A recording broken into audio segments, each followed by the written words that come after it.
I'm 18. I'm the scariest thing in there. Isang nasa kalagitnaang edad na gurong lalaki ang hindi makaiwas sa alindog na kanya magandang estudyante. Mapipigilan kaya niya ang panunukso nito sa kanya? Hello mga kaboso! Welcome back sa Netflix. Ang pelikula na ating matutunghayan ngayon ay pinamagatang Miller's Girl na ipinalabas ngayong taong 2024. She'd open her mouth to say something. Nagsimula ang pelikula sa isang dalagang nagngangalang Cairo Sweet na 18 taong gulang at mag-iisa lamang na nakatira sa kanilang mansion sa Tennessee, habang ang kanyang mga abogadong magulang ay nasa ibang bansa. Dumaan siya sa kagubatan upang tumungo sa kanyang creative writing class kung saan naroon ang kanyang gurong si Jonathan Miller. What's your name? Cairo Sweet. I'm Mr. Miller. Ang lalaki ay isang manunulat, ngunit huminto na ito sa paggawa ng akda mula na mag-asawa ito at nagturo na lamang. Ang kanyang abalang asawa na si Beatrice ay isang matagumpay na author na humahamak sa kakulangan ng ambisyon at pagkabigo ni Jonathan na sumulat ng bagong material. Inutusan ng guro si Cairo na basahin ang libro ng syllabus, ngunit nabasa na pala iyon ng dalaga. Nang may pumasok din doong isang estudyanteng si Winnie, kaya lumabas na lamang ang dalawa upang kumain. Napansin ni Jonathan ang isang adult book sa mga gamit ni Cairo. Sa paaralan, sinadya ni Winnie na ihulog ang libro, kaya nilapitan ito ng teacher na si Boris Fillmore kung saan inaakit ito ng dalaga. Nangingiti na lamang si Cairo habang tinitignan sila.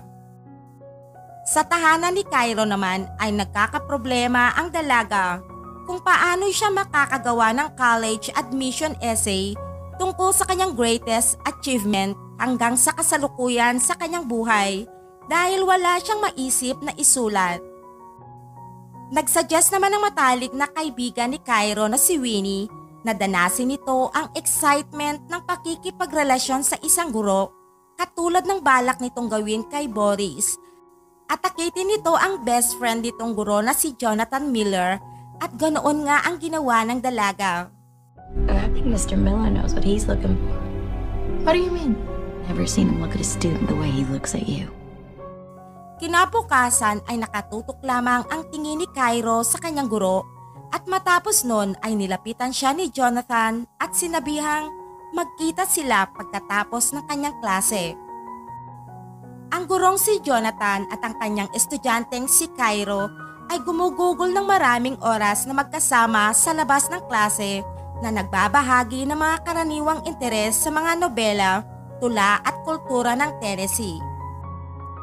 Inutusan ni Jonathan si Cairo na magsulat ng isang maikling kwento sa estilo ng kanyang paboritong may akda at pinili nito si Henry Miller na isang author tungkol sa mga romansa.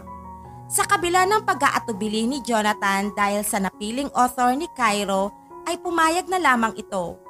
Why am I here? It's not for the poetry, I'll tell you that. Nang araw ng walang pasok ay nagtungo ang dalaga sa isang lugar kung saan sinabi ni Jonathan kung saan sila magkikita. Magkatabi ang dalawa habang nakikinig sa isang lalaking bumibigkas ng tula. Isang araw, hindi sinasadyang nadala ni Jonathan ang cellphone ni Cairo sa kanyang bag, kaya tumawag ang dalaga upang ipahatid ito sa kanya ng personal. How does love come? In the movies, it's... Nang makarating na si Jonathan sa mansion ng mga magulang ng dalaga, ay sinalubong siya nito at napaka-sexy ng damit at malagkit silang nagtinginan saka naghalikan habang umuulan. Is it more romantic for you that way? This is no romance. Dahil sa pagiging inspired ni Cairo ay sumulat siya ng isang erotic short story tungkol sa sexual na relasyon sa pagitan ng isang guro at ng kanyang estudyante at pagkatapos ay ipinadala niya ito sa email ni Jonathan. Habang binabasa naman ito ni Jonathan sa kanyang email ay nagagalit ang asawa nito dahil hindi ito makapag-concentrate sa kanyang ginagawa. Kaya nagtungo na lamang ang guro sa maliit na cabin. Doon ay ipinagpatuloy niyang basahin ang kwento at nadala siya ng kwentong malaswa, kaya kalaunan ay pinaligaya niya ang kanyang sarili. Ngunit kinabukasan ay biglang nagbago ng pakikitungo si Jonathan kay Cairo. Ayon sa guro ay hindi akma ang ginawa nitong kwento at pinababago niya itong muli sa dalaga. Ayon kay Cairo na ang kwentong kanyang ginawa ay para sa kanilang dalawa. Ngunit ayon naman kay Jonathan ay walang sila. Dahil nasaktan ng dalaga sa rejeksyon ng kanyang guro, ay ipinadala niya ang kwento sa vice principal ng paaralan bilang paghihiganti kay Jonathan sa posibleng bawal na relasyon nilang dalawa.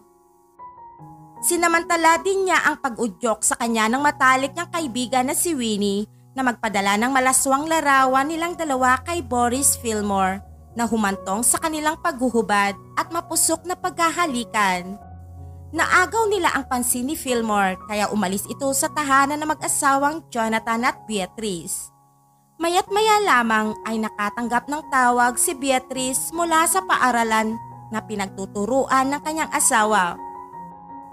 Magkahiwalay na tinanong ng vice principal sina Cairo at Miller tungkol sa kanilang relasyon.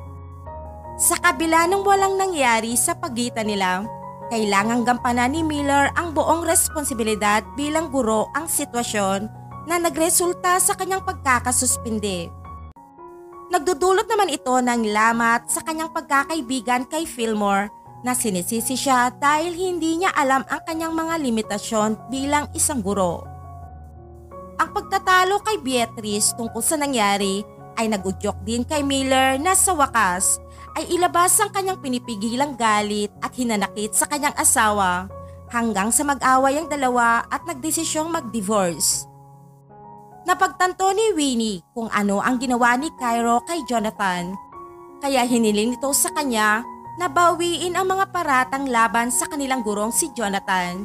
Ngunit tumanggi si Cairo na tinawag ang pagbagsak ni Miller bilang kanyang pinaka-greatest achievement niya hanggang ngayon.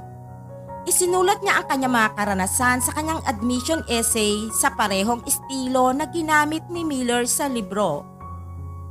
Si Jonathan na umabot sa kanyang pinakamatinding pagsubok ng kanyang buhay ay naging inspirado at nagsimulang sumulat ng kanyang bagong libro makalipas ng maraming taon. I cannot say whether or not I'm grateful for the experience.